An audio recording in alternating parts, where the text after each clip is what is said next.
될 수 있도록 주님 인도하여 주시옵소서. 주께 감사드리며 예수님의 이름으로 기도드립니다. 같이 하나님의 말씀 보겠습니다. 신명기 8장입니다. 신명기 8장 1절에서 10절까지 보겠습니다.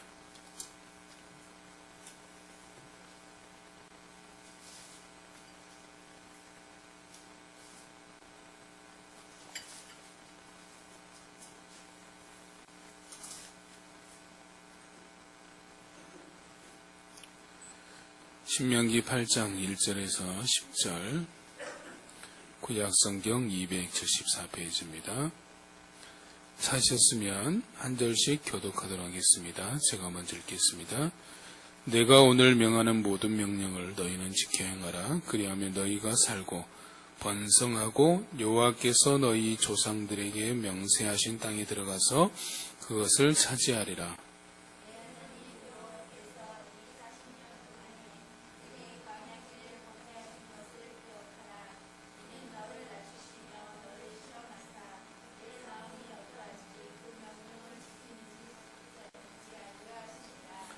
너를 낮추시며 너를 줄이게 하시며 또 너도 알지 못하며 내 조상들도 알지 못하던 만나를 내게 먹이신 것은 사람이 떡으로만 사는 것이 아니요 여호와 입에서 나오는 모든 말씀으로 사는 줄을 내가 알게 하려 하심이니라.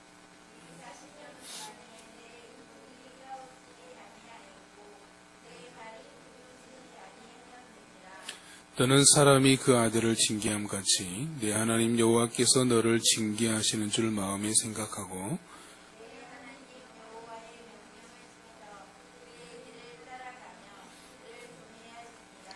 내 하나님 여호와께서 너를 아름다운 땅에 이르게 하시나니 그곳은 골짜기든지 산지든지 시내와 분천과 샘이 흐르고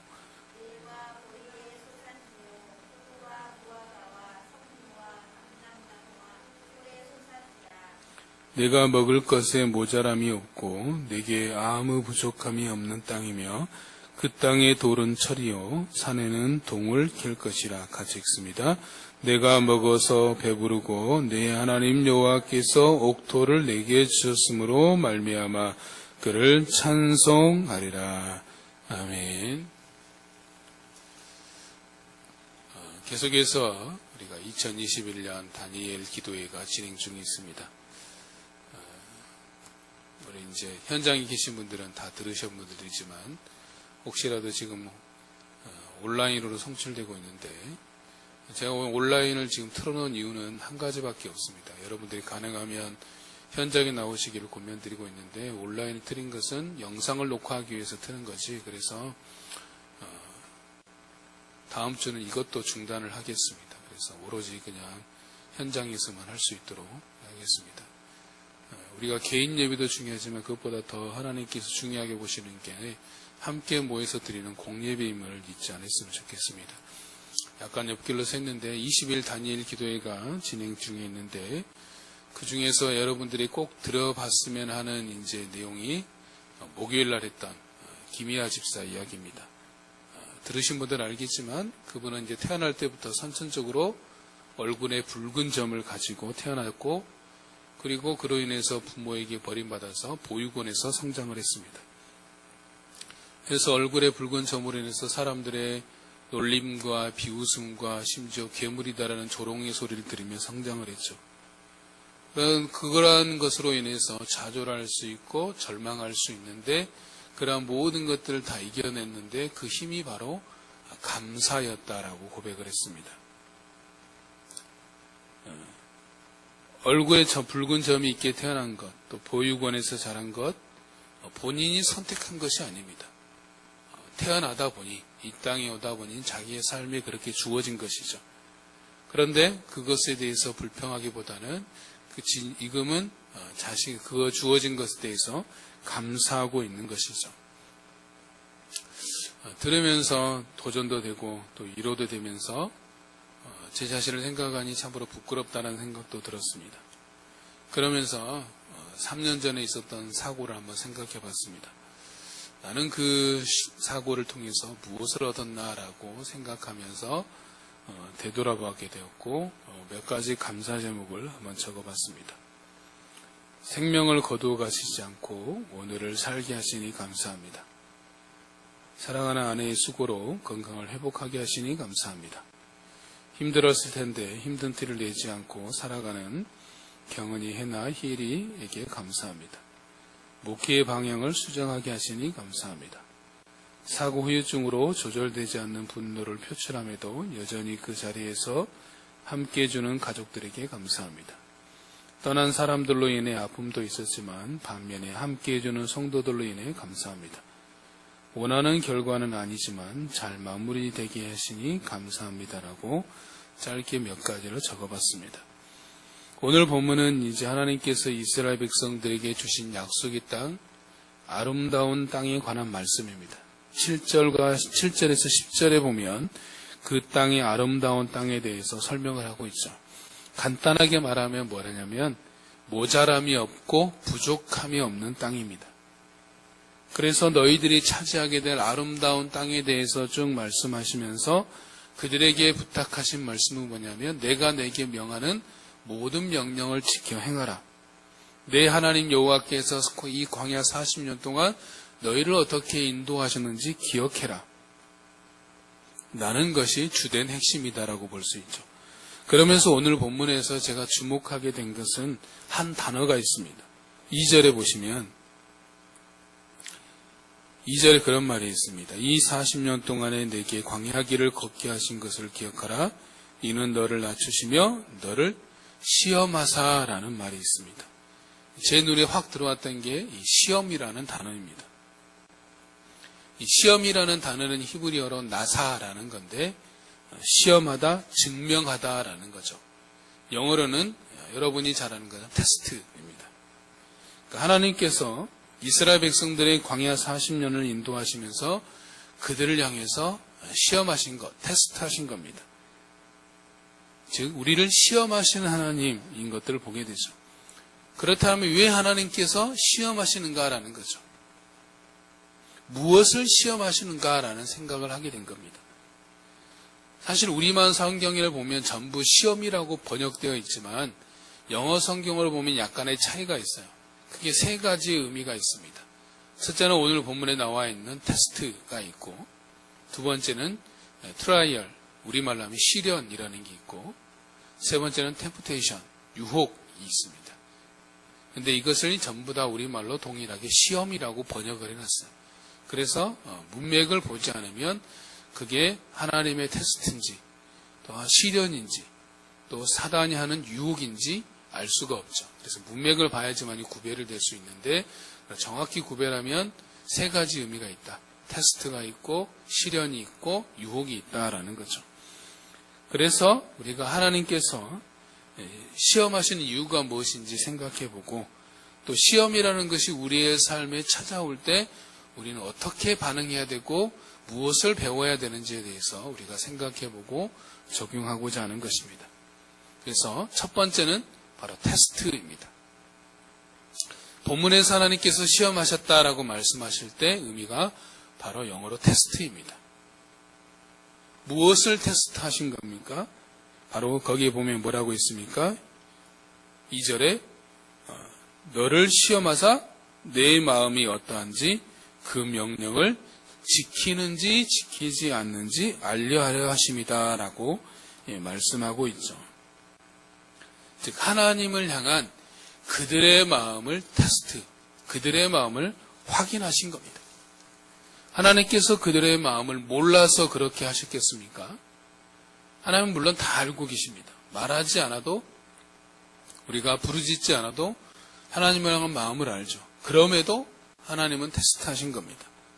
간단하게 말하면 확인 작업입니다. 예를 들어서 부모가 자녀가 무엇을 원하는지 알고 있습니다. 그럼에도 알매도 불구하고 자녀에게 물어볼 때가 있죠.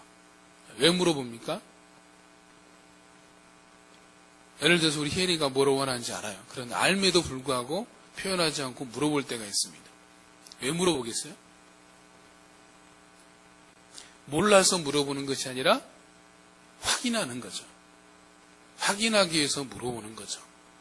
요한복음 5장에 보면 베데스다 연못에 38년 된 병자가 나오는데 예수님께서 그 38년 된 병자를 보시고 그의 병이 오래된 줄 아셨습니다.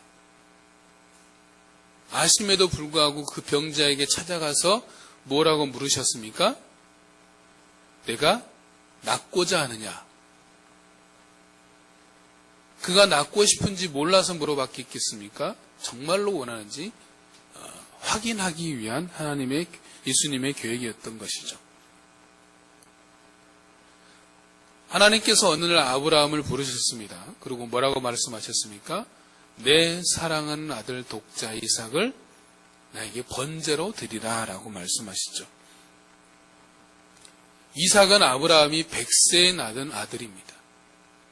그리고 장성하였죠. 그래서 우리는 아이라고 생각하지만 우리가 생각하는 어떤 초등학생이 아니라 최소한 청소년, 고등학생 아니면 청년이라고 봅니다. 왜냐하면 이삭이 아버지 아브라함과 함께 그 모리아 산으로 올라갈 때 빈손으로 올라간 것이 아니라 짐을 지고 올라가잖아요. 그래서 건장한 체격의 청년이었다라고 유추해 볼 수 있습니다. 왜냐하면 히브리어는 전부 다 동일하게 그냥 아이라고 쓰고 있기 때문이죠. 그런데 하나님께서 그런 아브라함에게 이삭을 번제로 드리라라고 말씀하신 이유가 성경에서 뭐라고 그랬어요? 시험하시기 위해서. 다른 말로 테스트하려고 했다라는 거죠. 무엇을 테스트하기로 원하셨습니까? 바로 이삭을 드린 이후에 하나님께서 하신 말씀을 보면 알 수 있죠. 뭐라 그랬어요? 내가 이제야 나를 경외하는 줄 알았다. 그럼 그전에는 몰랐다는 거예요? 아니죠. 알고 계셨죠. 다시 확인하였다라고 말씀하는 겁니다. 예레미야 17장 10절에서 보면 하나님께서 우리에게 보시는 것이 무엇인지를 말씀하고 있어요. 한번 화면을 통해서 같이 보겠습니다.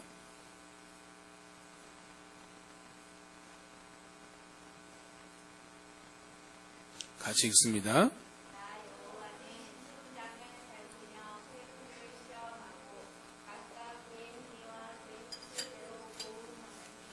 아멘.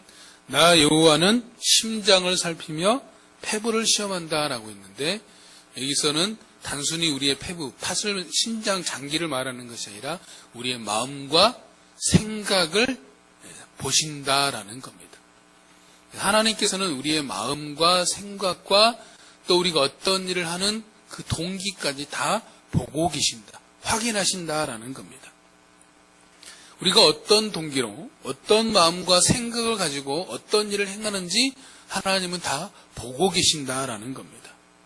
그래서 하나님께서 하나님을 향한 우리의 마음을 확인하는 방법이, 대표적인 확인하는 방법이 뭐냐면 2절에서 말씀하고 있는 것처럼 그 명령을 지키는지 안 지키는지 라고 보시는 거죠. 3절에서도 뭐라고 했습니까? 3절 한번 읽어볼까요? 오늘 보면 3절 읽습니다. 시작.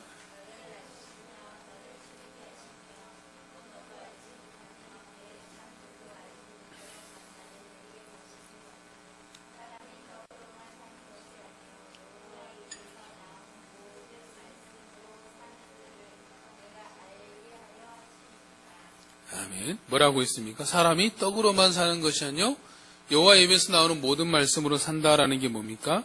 너희가 내 말대로 사는지를 내가 보기를 원했다라는 거죠. 하나님께서는 하나님을 향한 마음을 어떻게 확인하시냐면 하나님 말씀에 대한 순종으로 확인하시는 겁니다. 그래서 말씀에 대한 순종은 하나님을 향한 마음을 증명하는 리트머스지라고 말할 수 있어요. 하나님을 향한 나의 마음을 어떻게 증명할 수 있겠습니까? 하나님의 말씀에 순종하는 것으로 증명한다는 거죠. 내가 말로는 하나님을 사랑합니다, 하나님을 섬기겠습니다 하면서 그의 말씀에 순종하지 않으면 전부 다 거짓말이 되는 거예요. 하나님을 사랑한다라고, 하나님 믿는다라고 하면 어찌하든지 그의 말씀대로 살고자 하는 그런 삶의 태도로 나타나야 된다라는 것을 말씀하는 겁니다. 하나님께서 사울왕에게 사무엘상 15장에 보면 아말렉 사람을 다 쳐서 진멸하라고 명령하시죠. 그랬더니 사울왕이 어떻게 했습니까? 낮고 천한 것은 다 없애고 좋은 것은 따로 남겨뒀습니다.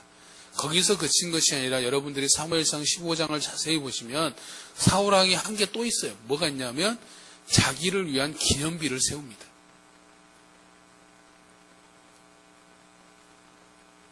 그러한 사울왕을 향해서 하나님께서 뭐라고 말씀하십니까? 여호와께서 번제와 다른 제사를 그의 목소리를 청종하는 것을 좋아하심 같이 좋아하시겠나이까?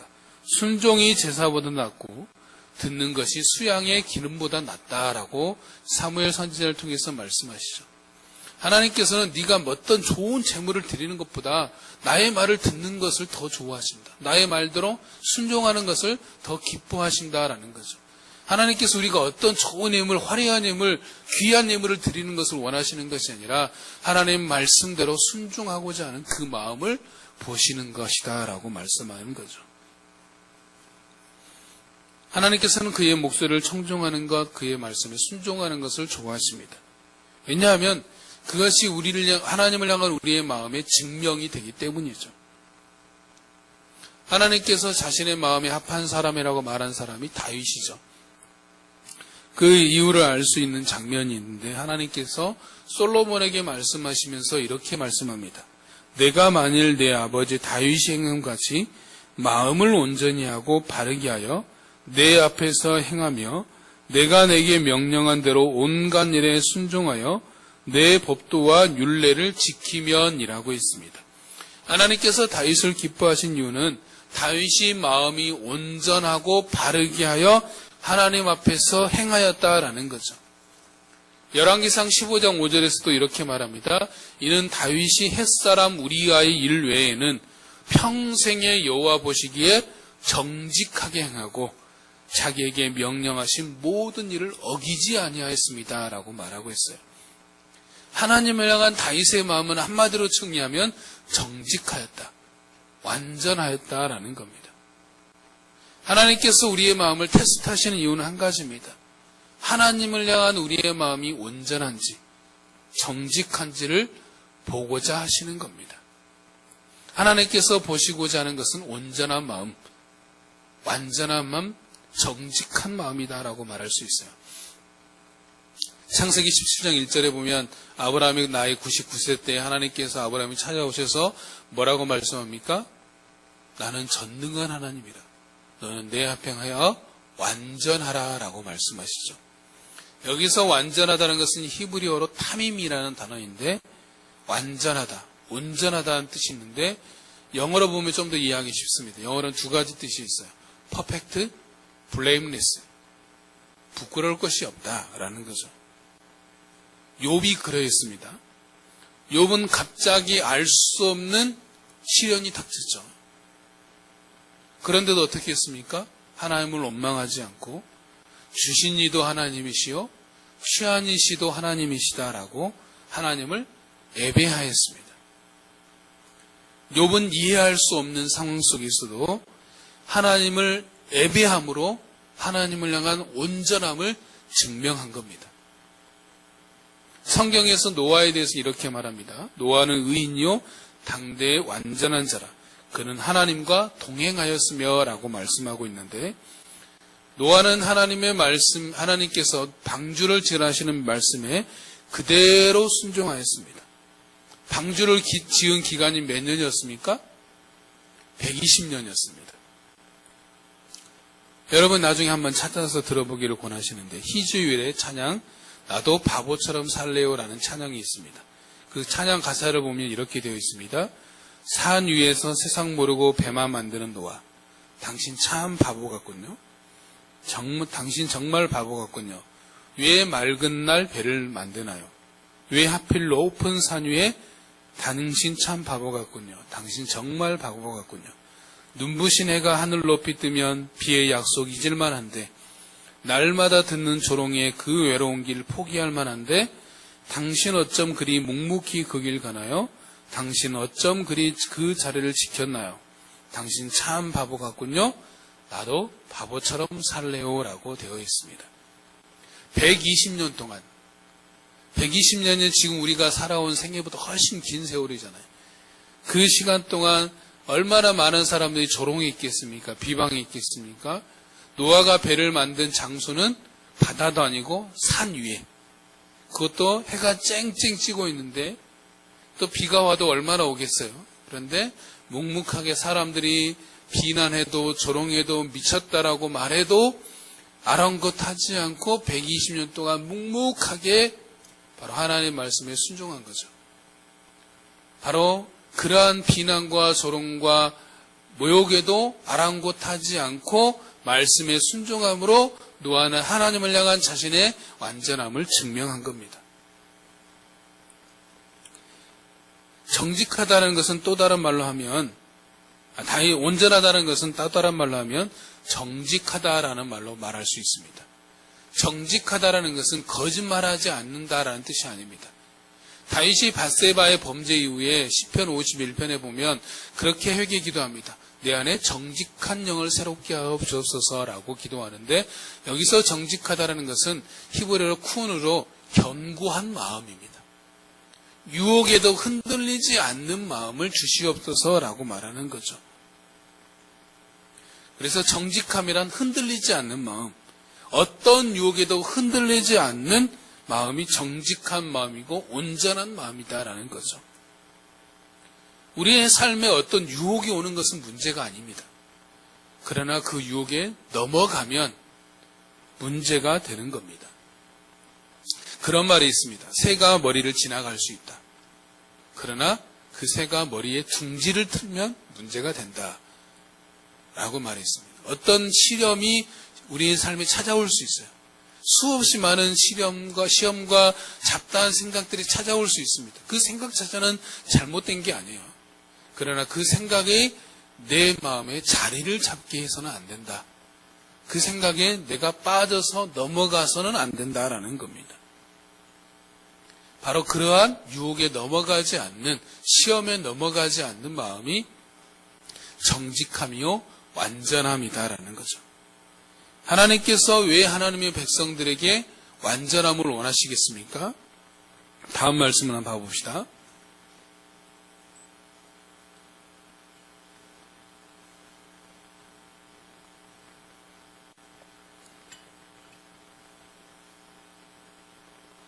그 전에 같이 읽습니다. 완전하고 그의 모든 일이 정의롭고 진실하고 거짓이 없으신 하나님이시니 공의로우시고 바르시도다. 아멘. 하나님께서 우리에게 완전함을 원하시는 것은 그분이 완전하신 분이시기 때문에, 완전하신 하나님께서 마땅히 그분의 자녀이고 그분의 백성인 우리도 완전함을 닮기를 원하시는 거죠. 그런 완전함을 우리에게 보기를 원하시는 겁니다. 첫 번째 시험의 의미가 테스트였다라면, 두 번째 의미는 뭐냐면 트라이얼, 우리말로 하면 시련입니다. 시련을 겪는 경우를 보면 먼저는 하나님을 믿는 믿음대로 살다가 시련을 당할 수 있습니다. 고린도후서 11장 23절 이하에 보면 바울이 겪은 어려움에 대해서 쭉 설명하고 있습니다. 제가 읽어드리면, 내가 수고를 넘치도록 하고 옥에 갇히기도 더 많이 하고 매도 수없이 맞고 여러 번 죽을 뻔하였으니 유대인들에게 40에서 하나 감한 매를 5번 맞았으며, 40대에서 한 대 덜 때리고 39대만 때리는 이유는 뭐냐면 유대인들의 생각에 40대를 맞으면 죽는다라고 생각했어요. 그래서 39대를 때렸다는 게 뭡니까? 죽기 직전까지 때렸다라는 것을 말하는 거죠. 그리고 3번 태장을 맞았고, 1번 돌로 맞고, 3번 파선하고, 일주야를 깊은 바다에서 지냈으며, 여러 번 여행하면서 강의 위험과 강도의 위험과 동족의 위험과 이방인의 위험과 신의 위험과 광야의 위험과 바다의 위험과 거짓 형제 중의 위험을 당하고, 또 수고하고 애쓰고 여러 번 자지 못하고 줄이며 목마르고 여러 번 굶고 춥고 헐벗었다라고 말하고 있습니다. 이것이 바울이 예수님을 전하다가 당한 어려움이죠. 그런데 바울이 이런 자신의 어려움을 길게 설명한 이유가 뭐냐면, 내가 이런 어려움을 당했다라고 자기의 어려움을 자랑하기 위해서가 아니에요. 그러면서 뭐라고 말하냐면, 바울의 결론은 뭐냐면 나의 약함을 자랑한다라고 말합니다. 나 이런 연약함을 자랑한다라고 말합니다. 어떻게 사람이 연약함이 자랑이 될 수 있겠습니까? 바울이 약함이 자랑이 될 수 있었던 이유는 그렇게 말합니다. 내 능력이 약한 데서 온전해짐이라. 그러므로 도리어 크게 기뻐함으로 나의 여러 약한 것들에 대하여 자랑하느니 이는 그리스도의 능력이 내게 머물게 하려 함이라 라고 말하고 있어요. 바울이 자신의 약함을 자랑할 수 있었던 이유는 뭐냐면 내 약함을 통하여서 그리스도의 능력, 그리스도의 강함이 나타나기 때문에 내가 그의 약함을 자랑한다라는 거죠. 내가 예수님 때문에 이렇게 많이 수고하고 이렇게 많이 애썼고 이것을 자랑하기를 원한 것이 아니라 나의 이렇게 연약함과 나의 열악한 아픔과 어려움을 통하여서 그리스도의 능력, 그리스도의 강하심이 드러났기 때문에 내가 그런 약함들을 자랑할 수 있다라고 고백하는 거죠. 또한 바울은 이렇게 고백합니다. 다음 말씀 한번 봅시다.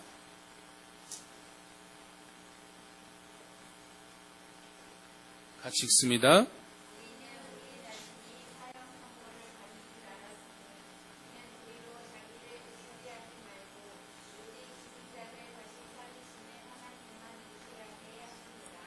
아멘.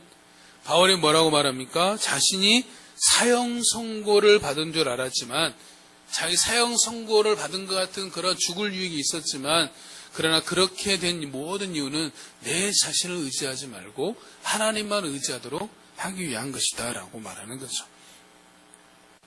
살면서 당하는 어려움과 약함은 하나님만 의지하며 살도록 하시는 하나님의 방법이라는 겁니다. 디모데후서 3장 1절에 보면 경건하게 살고자 하는 자는 박해를 받는다라고 말하고 있고 빌립보서 1장 29절에 보면 예수님이 우리에게 은혜를 주신 것은 그를 믿을 뿐만 아니라 그를 위하여 고난도 받게 하려 하십니다 라고 했습니다.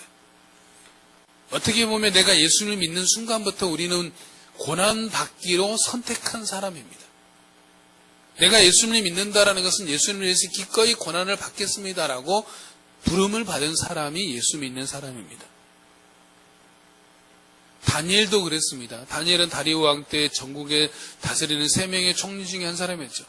다니엘은 자신이 맡겨진 국사회를 향함에 있어서 어떠한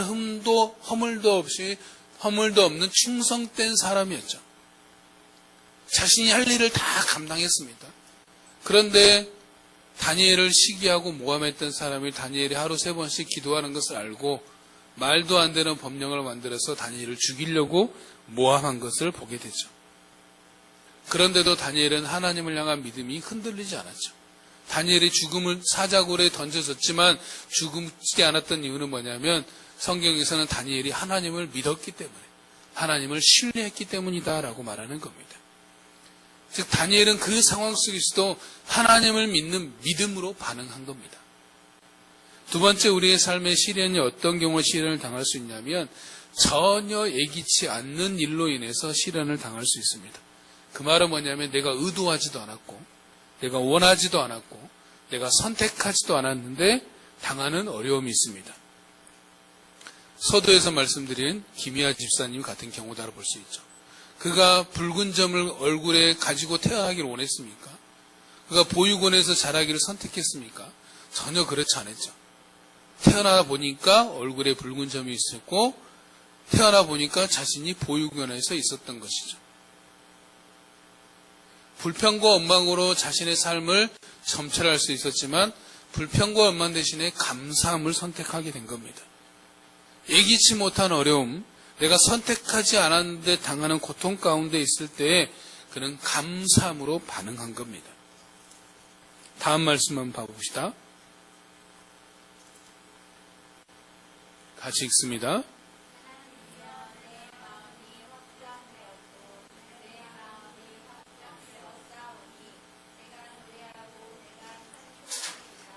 아멘.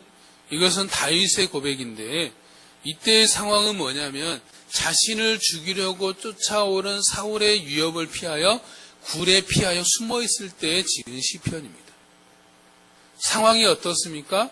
다윗은 하나님의 선택을 받아 기름 부음을 받았죠. 그리고 골리앗과의 싸움도 이겼습니다. 그리고 천부장이 되어서 백성들의 칭송과 인기를 얻었습니다. 그런데 갑자기 사울왕이 자기를 죽이려고 하는 겁니다. 자기를 죽이려고 군대를 이끌고 쫓아옵니다.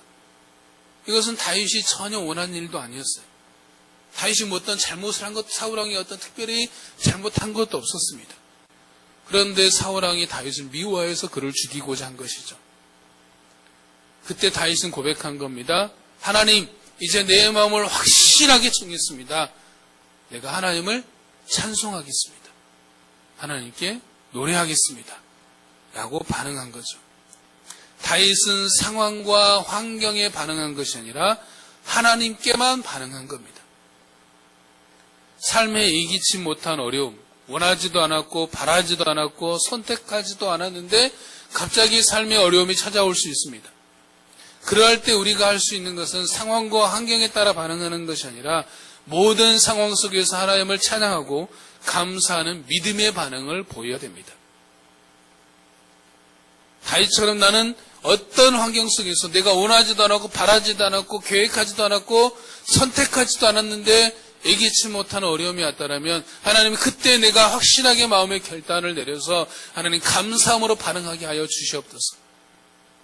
원망하고 불평하고 좌절하기보다는 감사로 반응하게 하여 주시옵소서라고 우리가 마음의 결단을 내려야 됩니다.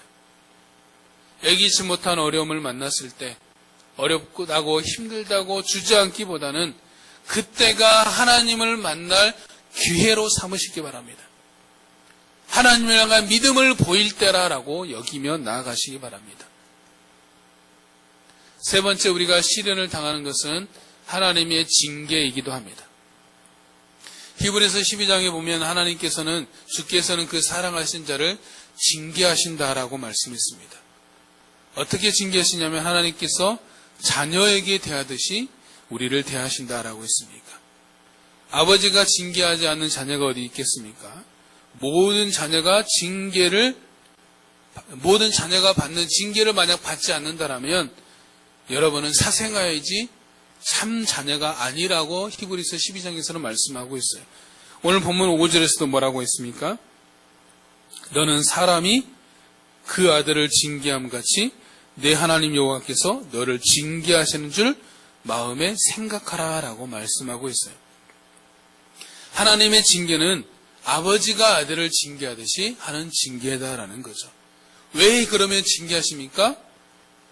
히브리서 말씀에 하면 하나님께서 우리를 징계하신 이유는 딱 한 가지예요. 우리의 유익함을 위해서.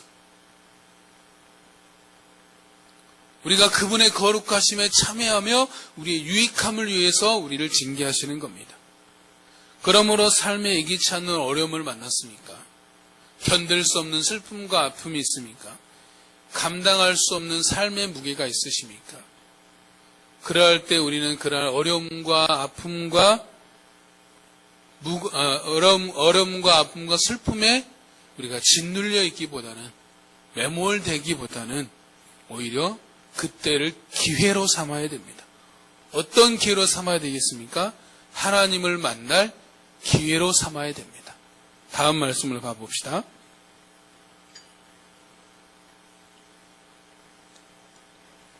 같이 읽습니다.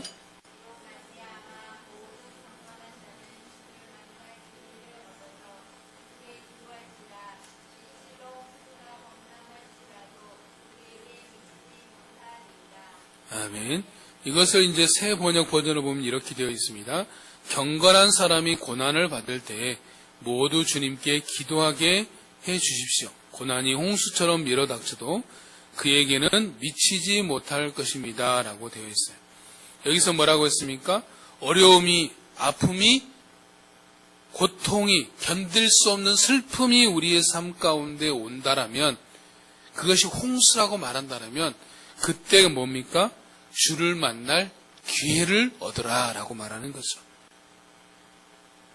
내 삶에 감당할 수 없는 아픔, 슬픔, 고통, 어려움이 있다라면 그 아픔과 슬픔과 고통에 매몰되어서 좌절되어서 그 앞에 사로잡혀 살기보다는 그때가 내가 하나님을 만날 기회다라고 우리가 반응해야 됩니다. 하나님을 만날 도구가 되게 해야 되는 거죠. 그때 우리가 할 일은 그저 엎드리는 겁니다. 세 번째 시험은 바로 템프테이션, 유혹입니다.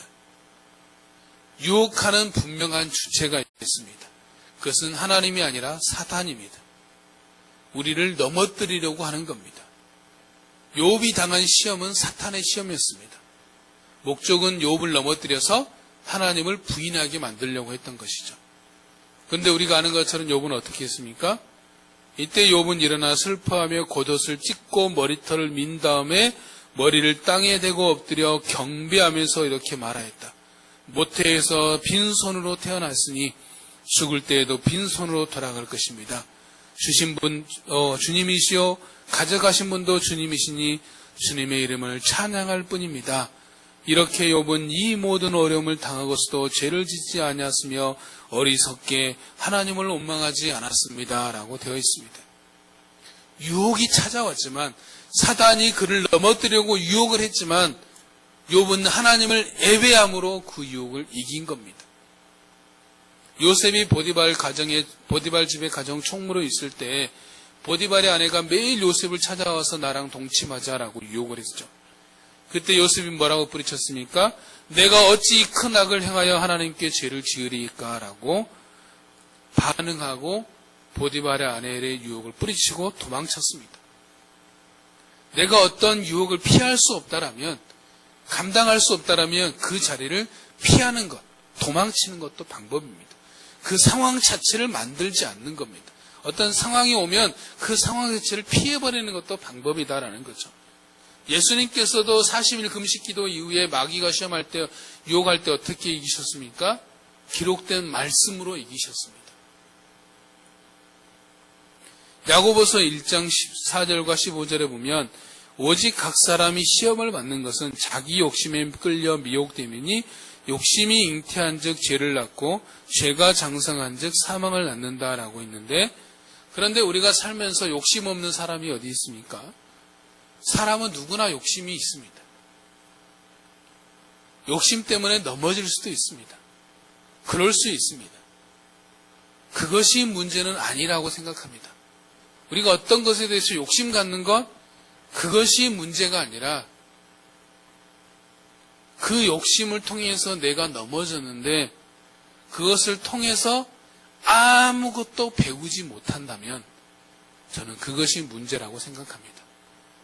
욕심 때문에 실수할 수 있고, 욕심 때문에 넘어질 수 있고, 욕심 때문에 사단의 유혹이 넘어갈 수도 있습니다. 그러나 그것이 문제가 아니라 내가 그것을 통해서 아무것도 배우지 못했다라면 그것이 더 큰 문제입니다. 그런 말이 있습니다. 사람이 힘들고 어려운 일을 당할 수 있다. 그것은 문제가 되지 않는다. 그러나 그것을 통해서 아무것도 배우지 못했다라면 그것이 문제다라는 말이 있습니다. 우리의 삶에 어떤 문제가 왔다, 어려움이 왔다, 유혹이 왔다, 내가 그것으로 인해서 넘어졌다, 실패했다, 좌절했다, 그것은 문제가 되지 않아요. 사람은 누구나 그럴 수 있습니다. 그런 상황을 내가 겪었다는 것이 문제가 아니라 내가 그것을 통해서 어떤 것도 하나도 배우지 못했다라면, 얻은 것이 없다라면 그것이 문제라는 거죠. 내 실수를 통해서, 욕심을 통해서, 아픔을 통해서 무언가를 배워야 된다는 거죠.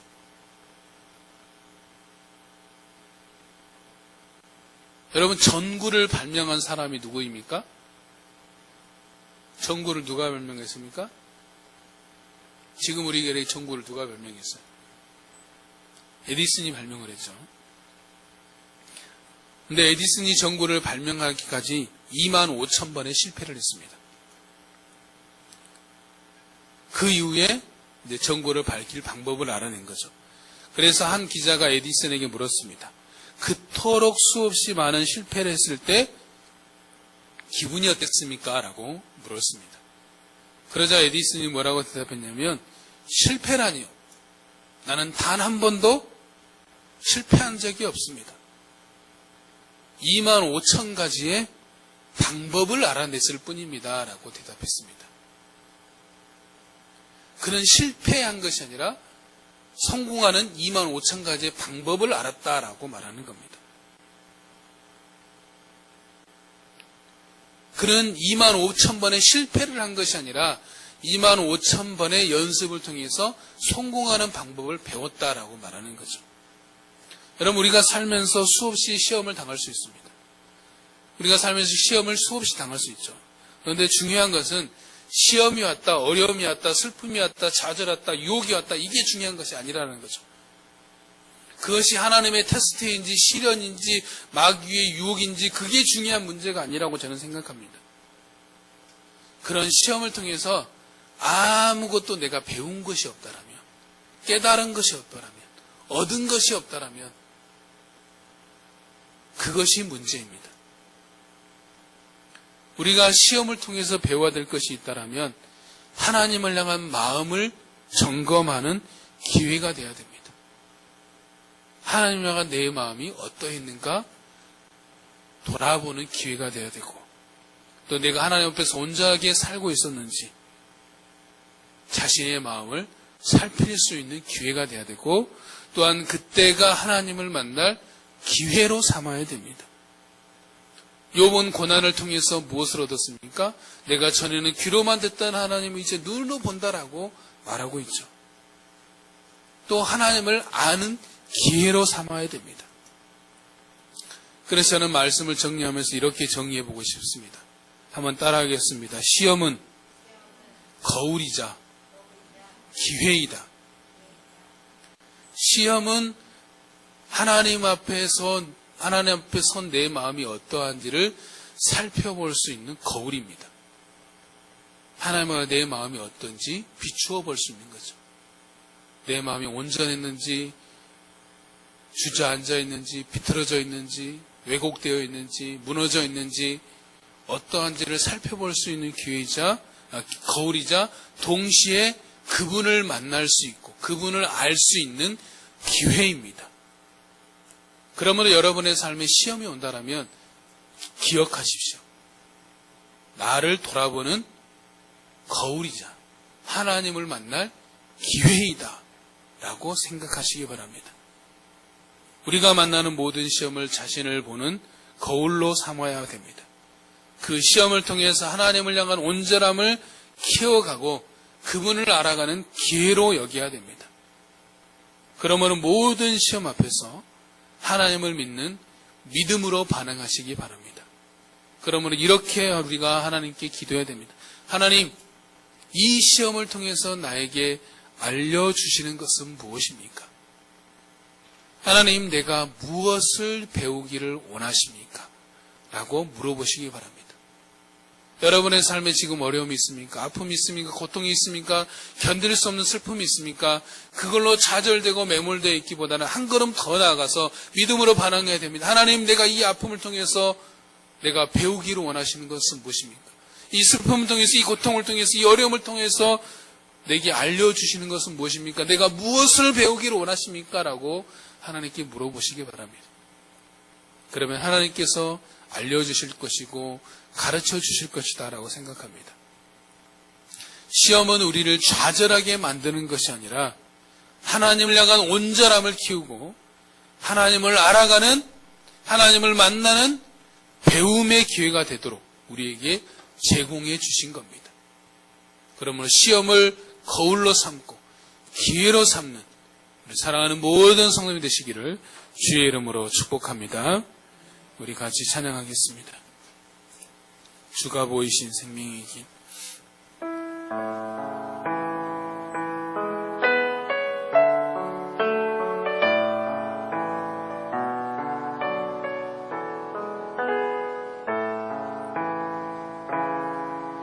주가 보이신 생명의 길, 나 주님과 함께 상한 마음을 들이며 주님 앞에 나가리. 나의 의로움이 되신 주 그 이름 예수, 나의 길이 되신 이 이름 예수. 나의 길 오직 그가 하시노니 나를 단련하신 후에 내가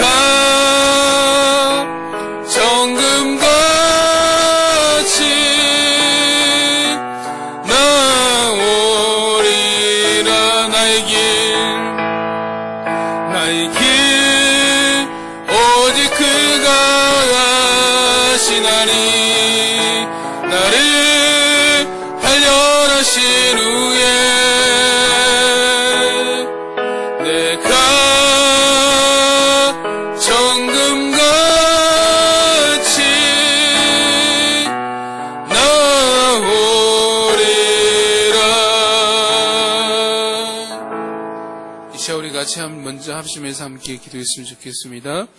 이 시간 기도할 때 여러분의 모든 상황 그대로를 하나님께 아뢰었으면 좋겠습니다. 주님, 제가 몸이 아프고 또 마음이 아프고 여러 삶의 슬픔들이 있습니다. 또 삶의 모든 상황들 가운데서 주님, 저에게 말씀하시는 것이 무엇인지 알게 하여 주시옵소서. 주님, 제가 이 모든 상황을 통해서 무엇을 배우기를 원하십니까? 무엇을 알기를 원하십니까? 무엇을 깨닫기를 원하십니까? 주님, 가르쳐 주시옵소서. 주님, 알게 하여 주시옵소서. 주님, 배우게 하여 주시옵소서. 하나님, 이 시간들을 통하여서, 이 상황들을 통하여서 하나님을 만나게 하여 주시고 하나님을 알아가는 기회가 되게 하여 주시옵소서. 우리 잠시 기도하도록 하겠습니다. 기도하겠습니다. 살아계신 하나님 아버지, 감사합니다. 하나님, 지금의 우리의 삶의 상황들 가운데, 우리의 상황들을 성경 가운데 주님께서 말씀하여 주시옵소서. 주님, 지금의 시간들을 통해서 주님께서 알기 원하는 우리에게 알려주시는 것이 무엇입니까? 아버지, 무엇을 배우기를 원하십니까? 무엇을 깨닫기를 원하십니까? 주님, 말씀하여 주시옵시고 주님, 알게 하여 주시옵시고 아버지 하나님, 그래서 아버지께서 말씀하시는 것을 깨달을 수 있는 눈을 열어주시옵시고 배울 수 있게 하여 주시옵소서. 아버지, 지금의 아픔과 슬픔과 어려움 가운데 매몰되어 살지 않고 아버지, 믿음으로 반응하며 감사함으로 반응하여서 하나님께서 우리에게 알려주시고자 하는 것들을 배울 수 있고 알 수 있고 경험할 수 있는 시간을 될 수 있도록 주님 역사하여 주시옵소서. 살아계신 능력의 하나님 아버지, 감사합니다. 아버지, 우리가 살면서 우리가 온전히 주님을 믿다가 당하는 어려움도 있고 또 하나님께서 우리의 마음을 확인하시는 것도 있고 또 하나님 원하지도 않았고 예기치도 않았고 바라지도 않았는데 슬픔과 아픔과 고통이 밀려올 때가 있습니다. 또 사단이 우리를 넘어뜨리고 유혹할 수도 있습니다. 주님, 그러한 것들이 중요한 것이 아니라 주님, 그러한 모든 시험을 통하여서 하나님께서 우리에게 말씀하시는 것들을 알게 하여 주시고 배우게 하여 주시고 깨닫게 하여 주시옵시고 하나님을 온전함을 키워가며 하나님을 알고 하나님을 만날 기회로 삼을 수 있도록 주님 역사하여 주시옵소서. 하나님, 우리 사랑하는 모든 성도들 삶 가운데서 어려움에 아픔에 고통에 매몰되지 않게 하여 주시고 그 아픔과 고통과 슬픔을 통하여서 하나님을 향한 믿음으로 반응하게 하여 주시고 하나님을 알게 하여 주시고 하나님 말씀하시는 것들을 배울 수 있는 성숙한 하나님의 사람 될 수 있도록 주님 축복하여 주시옵소서. 지금은 우리 주 예수 그리스도의 은혜와 하나님 크고 무한하신 사랑과 성령님의 감화 교통하심이 우리의 삶의 모든 시험을 통하여서 하나님을 우리 마음을 돌아보는 거울이 되고 하나님을 알고 하나님을 만날 기회로 삼고 살아가기를 소망하는 우리 사랑하는 모든 성도들 머리 위에 지금부터 영원까지 항상 함께 있을지어다.